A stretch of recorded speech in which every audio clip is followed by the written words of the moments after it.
2025. En esta oportunidad, perdón.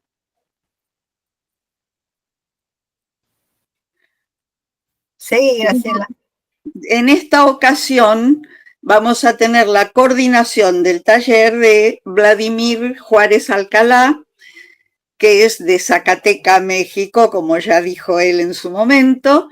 Vladimir es médico cirujano y es doctor en bioética y tiene un estudio en ética de investigación. El título del trabajo que va a presentar es Suicidio en médicos. Esto está en una publicación que está coordinada por Arnoldo Kraus, que se llama Suicidios, la publicación. Y el autor de esto que va a presentar Vladimir es Latif Salamé Khoury.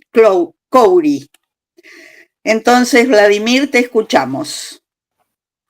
Muy bien, buenas tardes, gracias por la oportunidad de poder coordinar esta sesión. Entonces, voy a comenzar. En caso de que haya algún problema, sin mayor situación, me pueden decir para hacer corrección de proyección.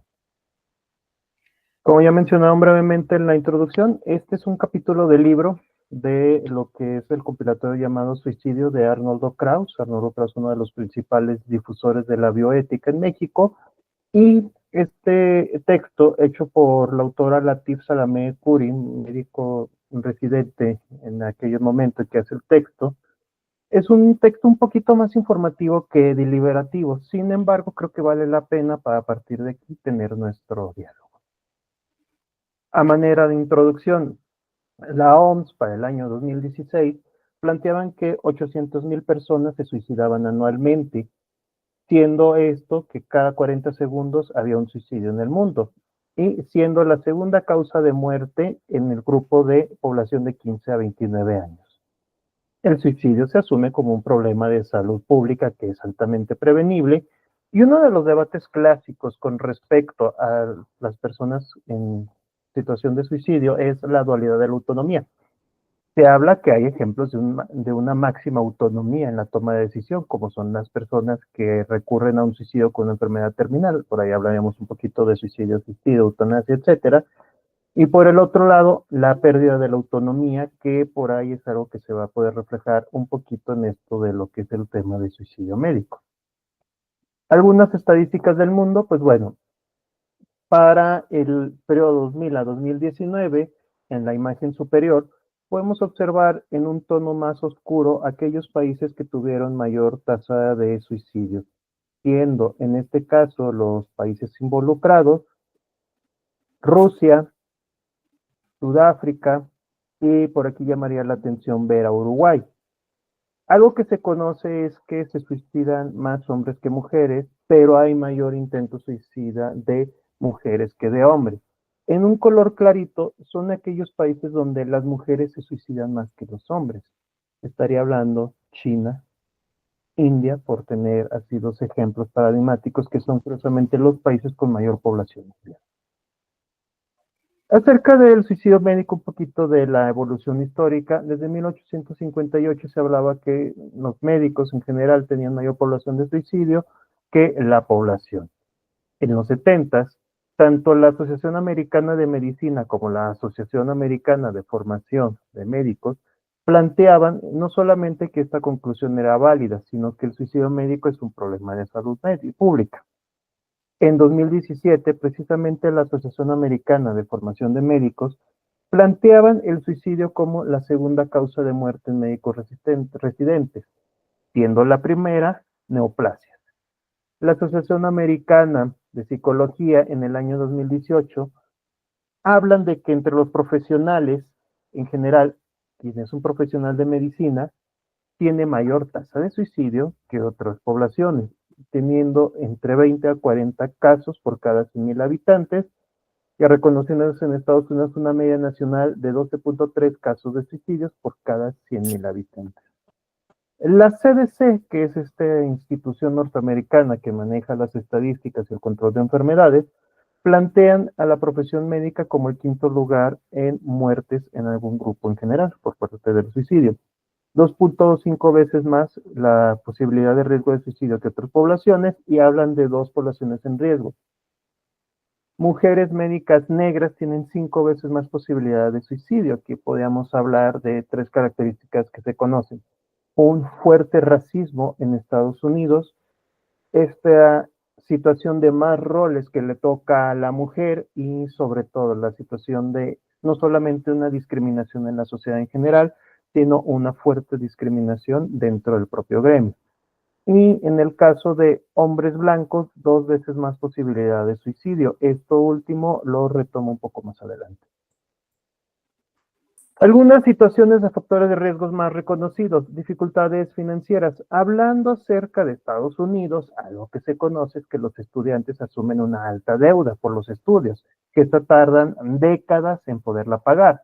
En Latinoamérica, después de las reformas neoliberales que ocurrieron en década de los 70s, 80s y 90s, que sobre todo vemos que afectaron un poquito más Colombia, Chile en materia de educación, pero también, como no, en México y otros países abrió más la oferta educativa de instituciones privadas, no es algo tan raro esta situación de asumir deudas que se tengan que pagar. Además, ¿qué problemas hay? En general, hay que tener varios trabajos para poder hacer la manutención personal y familiar. Esto llega a producir fenómenos en varias partes de Latinoamérica, en las cuales observamos que hay un trabajo de manera particular, un trabajo en institución pública, y a veces se suma algún otro tipo de trabajo. Y la edad de ingreso al mercado laboral que tienen estudiantes de medicina. Un estudiante de medicina empieza a generar recursos económicos después de los 25 años. Si continúa con estudios, hablamos que 35 años apenas están ganando un salario importante, a diferencia de otros empleos donde, por ejemplo, en el caso de enfermería, hay gente que estudia un bachillerato técnico de enfermería y desde los 18 años ya empiezan a hacer una fuerza económica a nivel personal, a nivel familiar y a nivel nacional. La situación de las relaciones familiares, hablándolo un poquito desde la ética del cuidado, pues bueno, esta falta de redes de apoyo, esta falta de redes de protección que llegan a existir en varios profesionales de la medicina, va de la mano en la dificultad de equilibrar la vida laboral y la familiar. La falta de relaciones sentimentales sólidas acaban aumentando el riesgo de soltería, de divorcio, de problemas familiares. Ser soltero o estar divorciado se asoció tanto en mujeres negras como en hombres blancos como una de las principales causas de suicidio. Las adicciones a drogas, ojo, aquí no voy a hablar de las drogas legales como es el alcohol, como es el tabaquismo, que también hay una fuerte adicción dentro del gremio médico, sino que también aparecen situaciones como drogas que ayudan a soportar las jornadas largas de hasta 36 horas, en las cuales quienes tienen más este problema es la especialidad de anestesiología por el acceso a fármacos más potentes. Estos fármacos pueden ser opiáceos, pueden ser relajantes, pueden ser de distinta índole, que por eso es incluso la especialidad con más tasa de suicidio en algunas partes del mundo. También por aquí otra situación que se observa es que especialidades como cirugía general, psiquiatría y medicina general tienen mayor adicción a drogas. Una alta carga administrativa, sobre todo esto lo vamos a observar un poquito más en instituciones públicas, porque aumenta la cantidad de trámites burocráticos y también aumenta la carga de trabajo sobre el personal de salud. No hay posibilidad de contratar suficiente personal de medicina, hay que estar atendiendo constantemente. En instituciones como el Instituto Mexicano del Seguro Social hay un estándar de 15 minutos para dar la consulta a nivel de primer contacto, y a nivel de especialidad 20 minutos. O sea, es rápido, pero no garantiza una buena atención. Además de esto, los trámites burocráticos son muy intensos, dejando de lado lo básico, que es hacer notas clínicas, que es hacer certificados, que es llenar informes epidemiológicos. Vienen otro tipo de situaciones que van de la mano a políticas públicas, que va de la mano a compromisos internacionales. Y aquí esto genera una crisis vocacional, porque hay una narrativa que se repite de: no estoy atendiendo pacientes humanos por andar sacando pendientes administrativos. Y con respecto a las enfermedades, La enfermedad física o mental se reconoce como uno de los principales factores de riesgo para suicidio. Y en las profesiones existe un estigma porque se dice aquí no tienes derecho a equivocarte y sobre todo no tienes derecho a ser frágil. En Estados Unidos reporta el artículo que se tenía un miedo constante a perder la licencia profesional por padecer un trastorno psiquiátrico o una enfermedad grave. Hablando de el JAMA, la revista norteamericana de medicina, hizo un metaanálisis en el año 2016 donde de 43 países recuperó información de 122.346 estudiantes de medicina, donde las cifras no son alentadoras. 27.2% padecen depresión, 11.1% padecen ideación suicida, 15.7% al menos buscó ayuda de un profesional en salud mental. ¿Qué se sabe? Una depresión no atendida que inicia durante la licenciatura o incluso que viene desde el bachillerato puede llegar a generar una conducta suicida durante el estudio del posgrado, como sería la residencia o el mismo ejercicio profesional. Ahora bien, algunas situaciones propias de la profesión médica, bueno, hay que ser crítica. Y la crítica viene que las estructuras dentro de los hospitales son rígidas y son anquilosadas.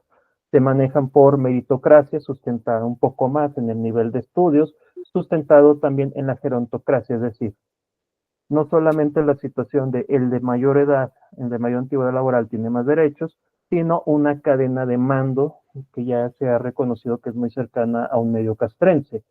Es decir, el residente de mayor año va mandando sucesivamente a los demás residentes y todo esto culmina con un estudiante de pregrado que está haciendo su internado, su servicio social, su pasantía, y es básicamente quien tiene que aprender a adaptarse o ser la presa.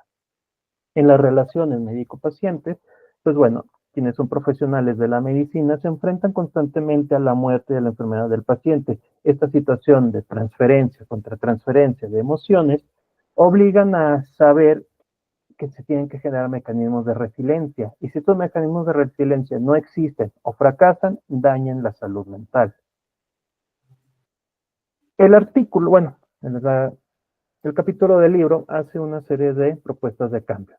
A nivel universitario, generar servicios de apoyo psicológico, respetando las particularidades de los individuos, generar un tamizaje de enfermedad psiquiátrica, además de ideación suicida, empezar a desaparecer el estigma de enfermedad psiquiátrica. Esto no solamente entre estudiantes, que en las generaciones actuales ya está desaparecido, pero con los docentes, sobre todo porque tenemos docentes que son 50, 60 años más grandes que los estudiantes y sí estigmatizan la enfermedad psiquiátrica. Otra situación, ayudar a mejorar la autogestión de tiempos de estudio y personales. En este sentido, aquí que se empieza a hablar, de no todo es medicina, hay que empezar a hacer de todo un poco, por ahí hay varios autores que dicen, el médico que solo sabe de medicina, ni médico es. Hay que saber manejar el esparcimiento, hay que saber tener relaciones sanas, hay que tener y fortalecer redes de apoyo. Con respecto a las instituciones de salud, generar en cada entorno laboral programas que detecten problemas de salud, disminuir la explotación laboral, que esto involucraría, a pesar del fracaso del modelo del Estado benefactor, el hecho de aumentar la contratación laboral, generar posibilidad de que se mantenga la población, porque hoy en día en institución pública hay alta tasa de renuncia de nuevos especialistas. También, adecuar las jornadas laborales para considerar el esparcimiento. Hoy en día, desde hace algunos años, sobre todo después de pandemia, se han empezado a cambiar los sistemas de guardias. Originalmente era guardia AB, un día guardia, un día no, un día guardia, un día no. Hoy en día son 4 o 5 días de diferencia para tener las guardias y disminuir estas 36 horas que se saben que van de la mano con altos errores. Y en el caso de los profesionales que sí lo requieran, servicio de guardería, ya sea ofertado, subrogado o bajo convenio, para poder apoyar a quienes son jefas y jefes de familia, apoyar la lactancia, sobre todo para generar vínculos con la descendencia y algunos otros servicios que por ahí se pudieran trabajar. Y sobre todo, a enseñar a manejar adecuadamente los errores. ¿Qué pasa? Hay una narrativa que es muy común en los hospitales donde el eslabón más débil es el que tiene la culpa de todo. Y estos errores pueden empezar fuerte. Errores como una patologización hoy en día que ha pasado con el embarazo, que llevan a tener que hacer acciones fuertes según el hospital, según la institución de salud. En el caso de una muerte materna, es un ejemplo de esto. Una muerte materna se considera una falla dentro de los indicadores de desarrollo, pero al mismo tiempo se olvida la dimensión humana. Y muchas de las veces es quien hizo la nota más escueta, quien hizo la atención del control prenatal, son a los que van a hacerles el daño, a diferencia de quien a lo mejor hizo una malas praxis o quien le tocó atender la urgencia y no resolvió adecuadamente. A nivel universitario, precisamente, esta es otra situación que se habla, aprender del error. Acciones adicionales, trabajar la prevención del acoso, del bullying, la discriminación, que son programas que ya llevan algún tiempo existiendo. Tener programas para prevenir, detectar y manejar adicciones. Asesoría en temas financieros, que esto no está por demás. Recordemos que no solamente es esta situación de cómo voy a vivir día a día, sino empezar a ahorrar para el retiro, porque en buena parte de Latinoamérica ya no tenemos fondo de ahorro para pensiones. Y también, pues bueno, empezar a crear ambientes laborales que sean más sanos, que sean menos estresores y que al final del día ayudarían a disminuir el síndrome de burnout. A manera personal, un pequeño análisis sustentado desde la postura de principialismo jerarquizado de Diego Gracia, hablando de una ética pública y una ética mínima, una ética pública de mínimos, una ética privada de máximos. Tendríamos que entender que como puntos centrales del principio de no maleficencia, donde tenemos que aprender a limitar las amenazas externas y internas sobre el individuo y las instituciones de salud, sin importar que sean públicas o privadas, saber que las acciones punitivas no desarrollan el carácter, que es una narrativa que debe desaparecer. Una cosa es te equivocaste, vamos a ver cómo mejoras, te equivocaste, te castigo. También empezar a manejar que el ser humano, no solamente quien está padeciendo la enfermedad, sino quien tiene la enfermedad, tiene una serie de problemas socioeconómicos, sufre distintas violencias, viene de entornos que muchas de las veces le están afectando y puede reproducir esto a distintos entornos. En el principio de justicia final del día, ¿cómo podemos desarrollar al individuo de manera holística y de manera personal? ¿Cómo es que se pueden evolucionar y adaptar los entornos nuevos? Y sobre todo, ¿hasta qué punto es justo el sistema de salud con sus integrantes? Tanto profesionales de la salud, trabajadores, pacientes, etcétera. Que nos hemos centrado mucho en la parte del paciente, pero falta ver esta situación de qué pasa con los profesionales de la salud. En la esfera privada, en esta dialéctica que tiene el respeto a la autonomía y la beneficencia, hay que hablarlo. O sea, realmente el personal médico con riesgo suicida tiene autonomía plena. Hay al menos una guía de atención al paciente suicida con un enfoque bioético que diría el paciente con ideación suicida tiene la autonomía disminuida o abolida. De igual forma, cómo empezar a trabajar la situación de la madurez de los estudiantes, tanto de pregrado como de posgrado, con la contención de impulsos. Aquí hay algo que se nos olvida, pero el promedio de hombres tenemos 7 a 9 años de desfase de madurez emocional con respecto a las mujeres. Con respecto al principio de beneficencia, las políticas que se ejerzan a nivel académico, laboral, personal, ¿qué doble efecto va a tener? Podemos hacer muchas ideas, muchas propuestas, pero ¿qué situaciones nuevas van a crear? Y sobre todo, ¿cómo romper los ciclos? A manera de epílogo, Vox Populi no semper Vox Dei. Al menos en México, una narrativa que se repite es estudiar medicina, esto es igual a suicidarte.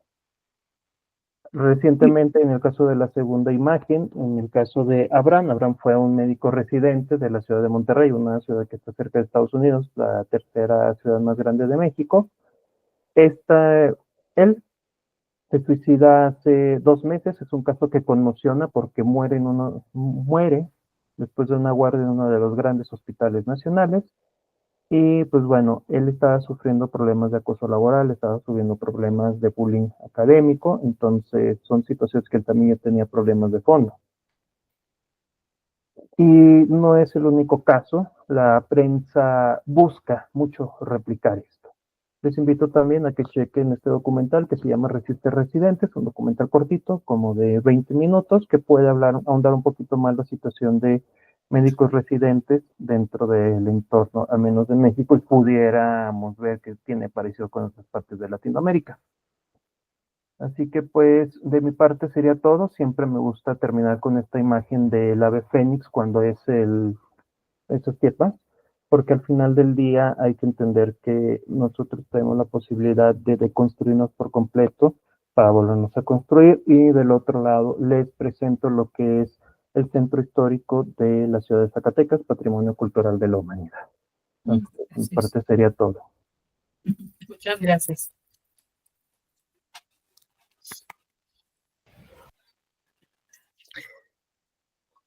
Muchísimas gracias, Vladimir. Excelente tu exposición, muy ajustado en tiempo, así que también eso te agradecemos. Realmente todo un tema. En la Argentina tenemos el tema de los residentes que estamos atravesando en este momento y de las malas pagas, de las muchas exigencias y de la falta de un ambiente institucional que protege el trabajo de los residentes. Hoy hablaba con algunos médicos que decían que eran otras las épocas en donde el residente se sentía orgulloso porque era discípulo de un jefe de servicio que le daba precisamente esta formación a la que iban a buscar a los hospitales, y que hoy las condiciones económicas hacían que los jefes de servicios casi no aparecieran por las instituciones públicas, y que el residente, que está en una etapa todavía de formación, tuviera que cargar sobre sus espaldas toda la responsabilidad de los servicios. Y sumado a esto, que en Argentina hoy también los cálculos hacen que la precarización de lo que cobra un residente, que se los volvió a precarizar, ya que estaban precarizados, se los precarizó aún más porque se los considera becarios. Recién a los 35 años van a tener alguna posibilidad de aportar a un sistema de seguridad social. Así que es un tema, la verdad, que nos tiene que hacer reflexionar, ¿no? Como sociedad, dónde estamos poniendo a los profesionales de la salud, a quienes le confiamos precisamente en nuestras vidas. Me pareció sumamente oportuno tu tema para que reflexionemos sobre eso. Griselda, tenés la mano levantada. Bien, a mi juego me han llamado. Varias cuestiones al respecto. Por supuesto, me pareció muy interesante el artículo. Estuve tratando de encontrar si había alguna estadística en la Argentina y no pude recabar específicamente vinculada con médicos, ¿no? No de los suicidios en general, que de eso sí se encuentra, pero específicamente vinculado con los médicos. A mí me pareció muy interesante porque justamente, más allá de que hablabas de cuestiones de México, en el artículo se refería mucho a los Estados Unidos, ¿no? Desconozco sobre la población de los Estados Unidos. Digamos que lo que nos llega es a través de las cuestiones culturales, ¿no? Libros, cine, y es curioso la manera en que se manejan muchas veces ante algunos acontecimientos los estadounidenses. Muy diferente por ahí a cómo nos manejamos los latinos, y ni hablar a cómo nos manejamos los argentinos.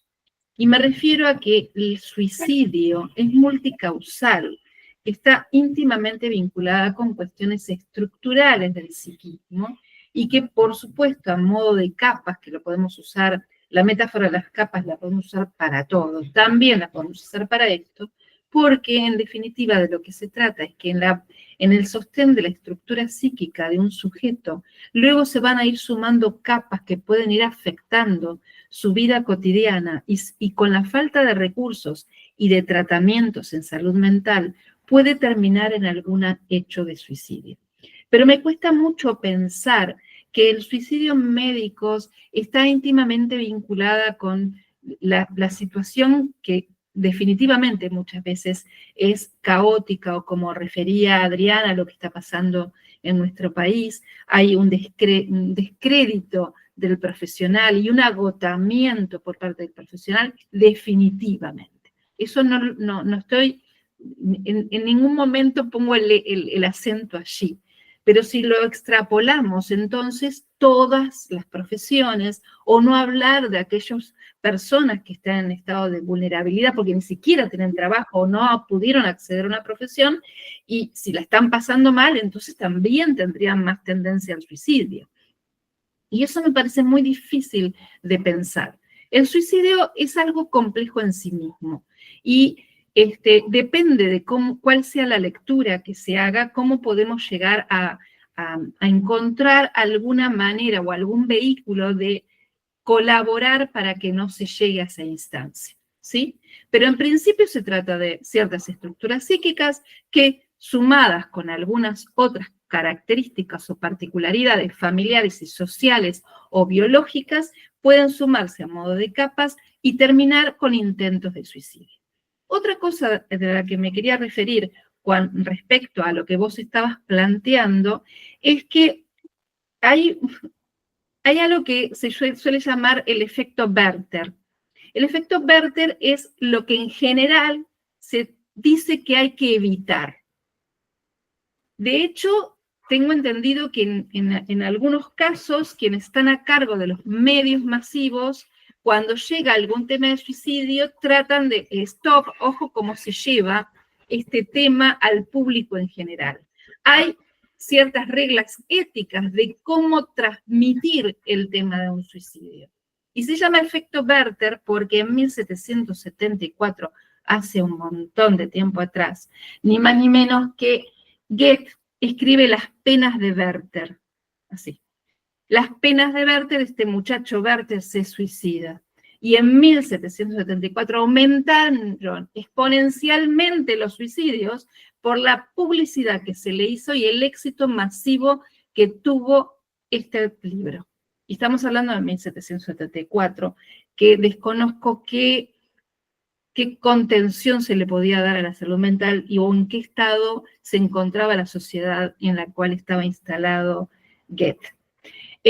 Pero lo que intento transmitir, porque así se le denomina la situación Werther, de no provocar, porque sí, esto está bastante documentado, es la dificultad que a veces se puede presentar en los casos en que se publicite el suicidio. Y hay casos de imitación. Eso sí, hay toda una documentación, una argumentación de por qué se puede dar.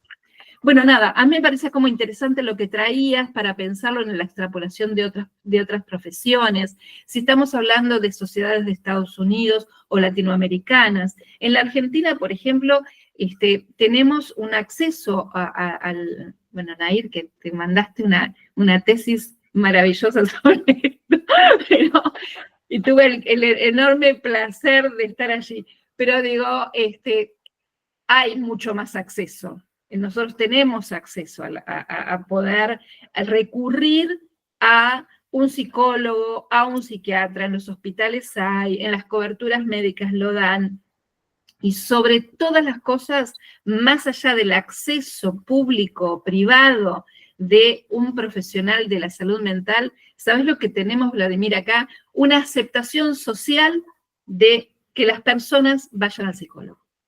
Casi te diría que a veces es, bueno, hay que pararlos un poco porque te tocan el timbre todo el tiempo, ¿no? Y algunos no necesariamente necesitan ir al psicólogo, de verdad que no. Pero es muy recurrente, acá van niños, van los adolescentes, van los jóvenes, van los padres, van los que se divorcian, la gente va al psicólogo. Pero tengo que reconocer algo, y esto es una cosa absolutamente personal, no busqué ninguna estadística al respecto, pero me tomo el atrevimiento de decirlo. Yo tengo muchos años de trabajo en la clínica como profesional. Y a partir de tu artículo me puse a pensar, Y pensé, y tuve, a lo largo de más de 30 años, tuve 2 médicos solamente consultaron. Y pensé mucho, y 2 médicos. Y empecé a preguntarle a mis colegas, che, ¿tienen médicos en análisis? Y me decían, no, bueno, no, alguna vez tuve, pero como algo...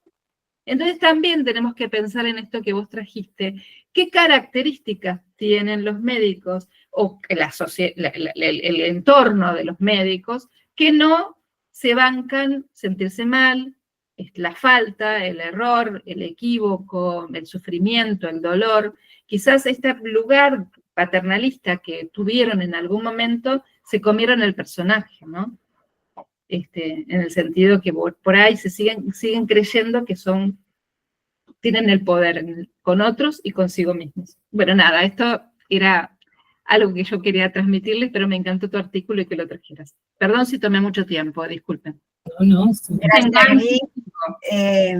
yo pido disculpas que corté mi cámara porque estoy con problemas de internet, pero los escucho a todos y ustedes me escuchan a mí, así que pido disculpas. Rosemary, tenés la mano levantada. Gracias.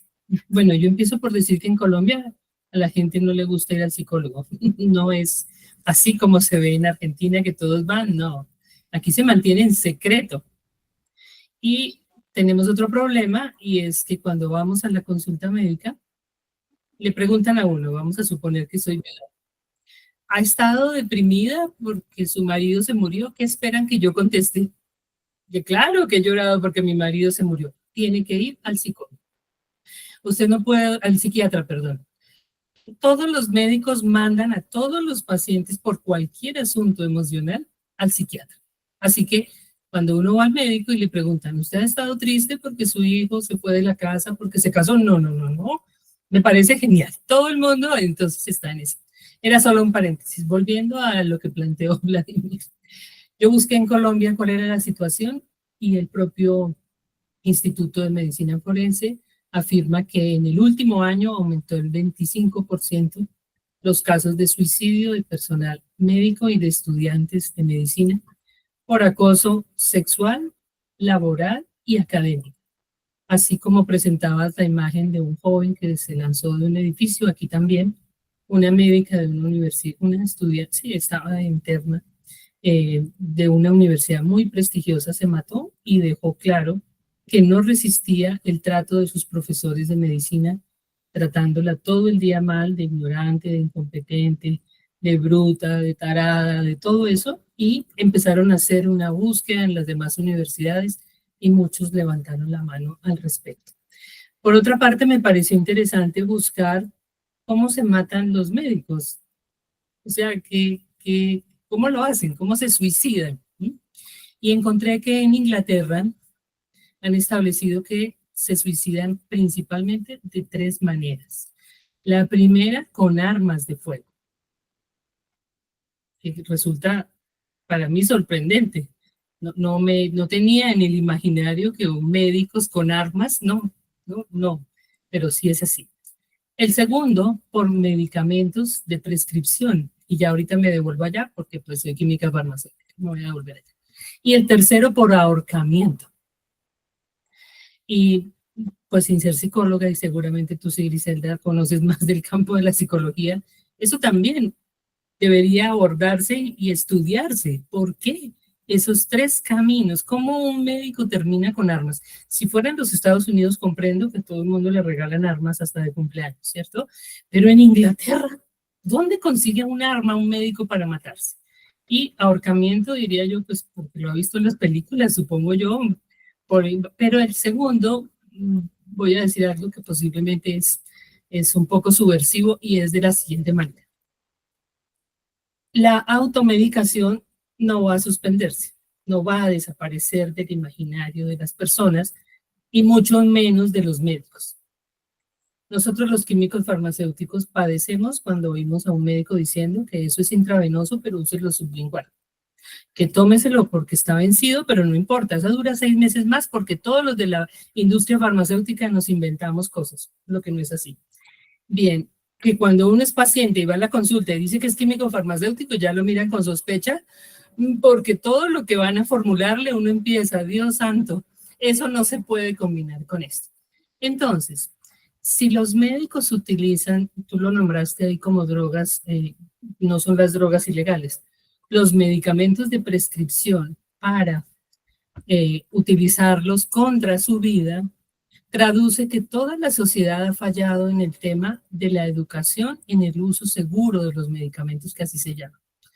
Y segundo, como la automedicación no va a parar tampoco en el campo médico, en donde muchos profesionales se consideran que saben más que todos los demás en el tema médico, me llamó la atención encontrar una evidencia de un estudio reciente que hicieron de un total de 44 medicamentos que no se utilizan para evitar el suicidio, pero que probaron tener un impacto positivo en la reducción de los casos de suicidio en personas que tienen esta tendencia a hacerlo. Y entre esos no solamente estaba la fluoxetina, el Lexapro, que pues están en el campo de la medicina psiquiátrica, pero se encontraron también medicamentos como la gabapentina e inclusive la vitamina del ácido fólico. Los médicos también necesitan entonces un entrenamiento adicional para conocer, no solamente para ayudar a sus pacientes, porque mientras él ayuda al paciente que tiene tendencia suicida, al utilizar medicamentos que ayuden a prevenir a aquellos que tienen tendencias suicidas o que nunca lo han manifestado, también sería de gran ayuda para ese personal de la salud que sabe que tiene tendencias suicidas, que no se atreve a pedir ayuda. Porque si no van a la consulta en Argentina, donde todo el mundo va, porque los médicos no quieren exponer su fragilidad, como explicaba allí Vladimir, sí creo que nos hace falta también divulgar esas herramientas también farmacológicas que están disponibles y que han demostrado que pueden reducir las tasas de suicidio. Eso era. Muchas gracias, Rosemary. Muy, muy interesante tus aportes. Nair, tenés tu mano levantada. Sí, dos cositas nomás. Bueno, coincido un poco con lo que decía Grisel de que la población nuestra es muy distinta a la de Estados Unidos, que toma el estudio, pero sí me quedo con algo, quizás no con esto del suicidio, que es gravísimo y que la publicación está muy buena, Vladimir, muchas gracias, pero sí con todo lo colateral que implica el ejercicio de la profesión y sobre todo la residencia en medicina, y cómo también eso nos está llevando a tener cada vez menos profesionales.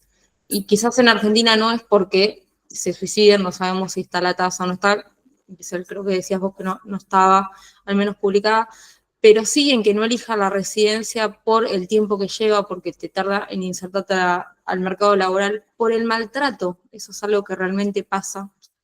Tengo una amiga que se recibe ahora y el otro día me decía, no sé si meterme en la residencia porque no sé si me voy a bancar el maltrato.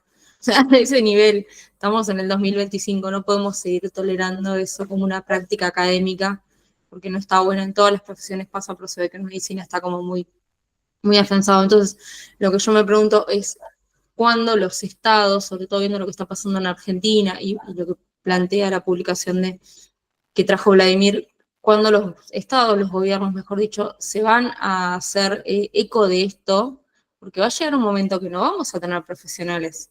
Y los que trabajamos en salud mental sabemos que hoy conseguir un psiquiatra es más o menos en Argentina, la tierra del psicoanálisis y de la atención de la salud mental, porque creo que debemos ir más a terapia que a cualquier otra cosa. Quizás conseguir un psiquiatra infanto-juvenil hoy es una odisea. Ni hablar del interior. ¿Por qué? Porque no se están formando, así como no se están formando en pediatría o en tantas otras especialidades. O sea, mi punto es, más allá de la situación del suicidio, tenemos que empezar a pensar en todas las sociedades qué va a pasar cuando los estudiantes de medicina dejen de profesionalizarse, o sea, o de especializarse, mejor dicho. Porque como en toda profesión, todos tenemos que especializarnos en algo, no podemos abarcar todo, y a eso lo necesitamos más que nadie, porque después tenemos enfermedades que vamos a ir al clínico y no nos puede atender, quizás el corazón pueda, pero no va a estar especializado para eso, o no va a estar especializado para atendernos en salud mental. Así que esa es mi reflexión, y lo único que quiero aclarar, y esto es un modo de comentario nomás, que me llamó la atención, Vladimir, de la publicación, es que todo el tiempo habla de los médicos, y en el único momento que hace referencia a médicas es cuando habla de las médicas de la población negra de Estados Unidos. Entonces, mi pregunta es si solo está dirigido a los médicos o usa médicos como si fuera incluyendo a femenino y masculino, Sí. o excluye a las mujeres directamente, porque realmente eso me resultó muy chocante al momento de leerlo. Todo el tiempo hablar masculino, entiendo que está aceptado como genérico, como neutro, pero cuando hace la distinción me queda esa duda, si también incluye a las médicas o solo está hecho el estudio sobre las médicas racializadas. Nada más. Es a los dos, a las médicas y a los médicos, solamente que el texto se hizo hace 4 años, no se cuidó este detalle. A partir de pandemia es algo donde la producción de textos sí hace la distinción de géneros, incluyendo ya hoy en día los más recientes, lo que es las otras situaciones, transgénero, género diverso, género neutro, etcétera, ¿sale? Entonces ahí sí fue una situación a lo mejor un poquito mío de no haber logrado traspasar el lenguaje para que pudiera ser un poquito más inclusivo, porque la fuente sí lo hacía neutro, pero lo incluía de manera tradicional, a final de cuentas. Grisel, Sí, ¿querías decir algo? quería decir algo. Me parece que el artículo es muy interesante y sería más interesante aún que lo podamos extrapolar, que no lo dejemos solamente en los médicos y que no lo dejemos solamente en relación a los suicidios. De esa manera, lo que podemos pensar es en las sociedades, porque si tenemos unos residentes, tanto de psicología como de medicina, que van a hacer su residencia y son maltratados por colegas, porque en ese momento ya son colegas, son maltratados por sus propios conciudadanos, son maltratados por profesionales, son maltratados por personas que viven en nuestra sociedad. Y eso me parece que habla de nuestra sociedad, de cómo nos estamos manejando en los niveles de violencia, más allá de la profesión que se ejerza, ¿sí? Y aunque no se llegue a los suicidios. Entonces, quizás esto puede darnos pie a pensar cómo estamos como sociedad, más allá de los gobiernos, cómo estamos como sociedad. Porque la sociedad, los gobiernos pasan, las sociedades, por suerte, todavía quedamos. Y, bueno, la pregunta sería, ¿cómo estamos manejándonos? ¿Estamos poniéndole límites a estas situaciones? ¿Cómo podemos hacerlo? Porque no solamente desde la bioética y no solamente porque haya una ley, sino cómo lo estamos manejando en lo que da la extensión de nuestros brazos. ¿Estamos siendo también violentos? ¿Estamos recibiendo violencia? ¿Estamos patologizando cualquier situación que pasa a las personas? Porque es verdad el ejemplo que vos traías, Rosemary. Alguien puede estar en una situación de mucha tristeza ante la pérdida de un ser querido. Y está bien que así sea. Casi te diría que es lo más saludable, más es lo esperable que alguien esté muy triste. Pero no necesariamente lo tenemos que considerar que es una depresión. Y la gente, como vos hablabas hace un ratito, Nair, a dónde se van a formar o qué van a pasar con los profesionales, y yo te puedo decir sí qué va a pasar con los profesionales de la salud mental. Que la formación es cada vez más paupérrima, que ha tenido un éxito no solamente en la Argentina, sino en Europa, de posiciones muy cientificistas, ¿sí? O muy prácticas, por decirlo de alguna manera. Y la otra cara es lo que se escucha en cualquier reunión social que uno accede. Muchas veces, hoy hablaba de la cantidad de personas que van al psicólogo en la Argentina, pero no solamente van al psicólogo, van a la tarotista, van al reikista, van a las constelaciones. De verdad, no sé cómo sobrevivimos los psicólogos. Me río porque es tal cual, me río porque eso sí. Es una competencia de personas que dicen cosas. Te digo que el día de ayer fue un día maravilloso donde alguien me relata, viene por lo que le provocó, lo que le dijo una consteladora. Una señora que no era psicóloga, no había pasado por la facultad de psicología, ni de medicina, ni de ninguna otra, cobraba unas 3 veces más de lo que cobra cualquier psicólogo medio. Y le había dicho algo que, por supuesto, yo creo que si le dicen, no puedo repetir nada, pero digo, si le dicen a cualquiera de nosotros lo que le dijeron a esa señora, no sé cuál sería la reacción. Tenemos que discutir con más seriedad eso. Muy Porque fuerte no se lo que puede es. Esta despertar. señora que no tiene matrícula, esta señora que no paga seguro, esta señora que no tiene una formación, esta señora que cobra 3 veces más, le dijo un disparate que en esta persona que estaba muy vulnerable había que atajarla por todos lados. Pero entonces vuelvo, y es, ¿qué nos pasa como sociedad que nos compramos todo, no sé, todo nos compramos? El tema de la violencia y también por qué nos prestamos a acceder a este tipo de cosas. Hay algo de la rapidez, de la solución mágica, que es parte del momento actual. Ay, no quiero tomar más el micrófono. Gracias. Dalia, tenés tu mano levantada. No, en relación a lo que me pareció muy bueno el artículo, Vladimir, además cómo lo expusiste, ¿no? Además me encantan los slides, ¿viste? Que tenés. Los médicos siempre tienen los slides fantásticos, o al menos yo soy lamentable. Pero algo que dijo Adriana respecto a lo que pasaba antes. Mira, yo he estado en muchas instituciones, comités de bioéticas y en lugares donde eran absolutamente positivistas, ¿no? O sea que la bioética costó ingresarla, pero los médicos mismos que estaban ahí contaban de las experiencias de esos grandes maestros que existían, que eran héroes, eran como de bronce. Y el maltrato que tenían, lo que pasa es que eso estaba naturalizado. Nadie se daba cuenta que te estaban maltratando. Te equivocabas en algo, en un Ateneo, y me lo contaban ellos, ¿eh? Y era terrible. Ahora, me parece que eso existió siempre. Es una profesión donde un poco jugás a ser Dios, ¿no? O sea, la vida y la muerte está como en tus manos. Entonces, creo que te va forjando una cierta personalidad. Pero eso, en mi pensamiento y en lo que yo he podido observar y que lo que me han contado, era así. Los grandes tipos maestros eran muy duros. Por otro lado, la experiencia actual y lo que te cuentan jefes ahora y que te puedo decir tipos encantadores de médicos o sobre todo digo varones que son por amigos que tengo. Claro, y hablamos de también de una sociedad de cristal, de los más jóvenes.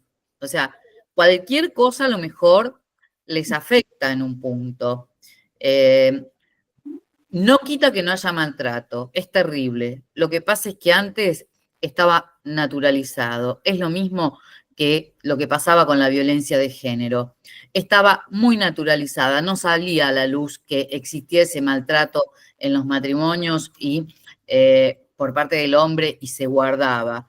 Entonces, me parece que existió siempre. Y bueno, la verdad que nuestra sociedad totalmente psicoanalizada, analizada, y a los médicos les cuesta muchísimo más ir a atenderse. Si es por el análisis que tenemos nosotros los argentinos, tendríamos que tener un país, pero maravilloso. Pero bueno, tratamos de ser lo que mejor podemos. Pero me parece que el maltrato y el destrato existió siempre. Lo que pasa que ahora también los residentes, por ejemplo, empiezan a poner más límites.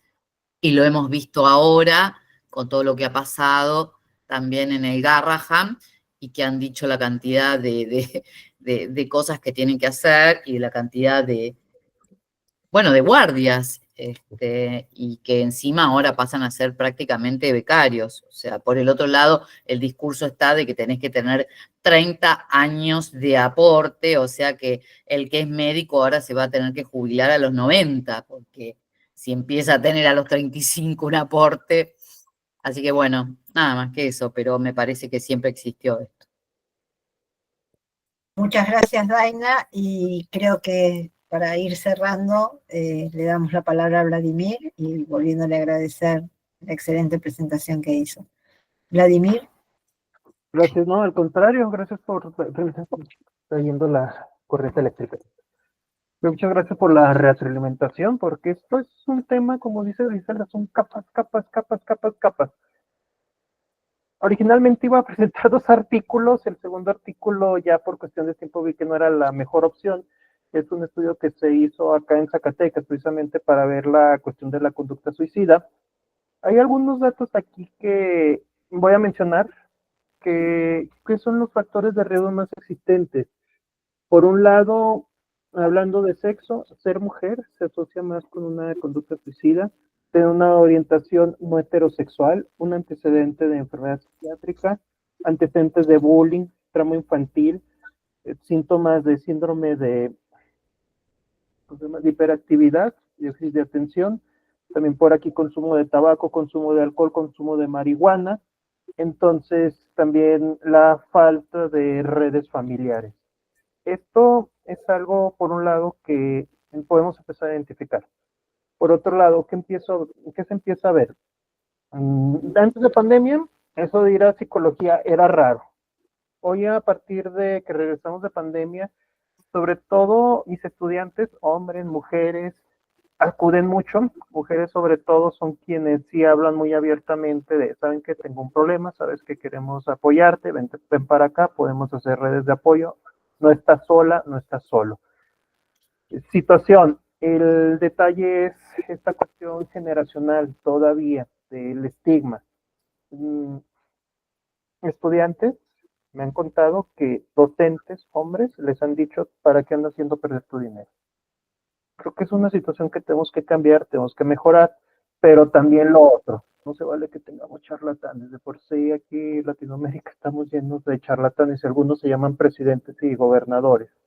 Ahora para estar ocupando nuestras profesiones, pues creo que no vale la pena, tenemos que trabajar mucho, como han dicho ustedes, desde nuestra trinchera y poder extrapolar. Así que pues abierto a colaboraciones con cada una de ustedes. Bueno, Bueno, gracias Vladimir. Ha sido una nueva sesión muy placentera y muy enriquecedora. Agradecemos a todos su presencia y nos veremos en la próxima reunión de socios y en el próximo taller a cargo de Rosemary. Bueno, que estén muy bien. Buenas noches a todos. Gracias por Buenas estar. noches. Buenas Buenas noches. noches, un gusto verles. Nos vemos. Chao, chao. Chao, chao.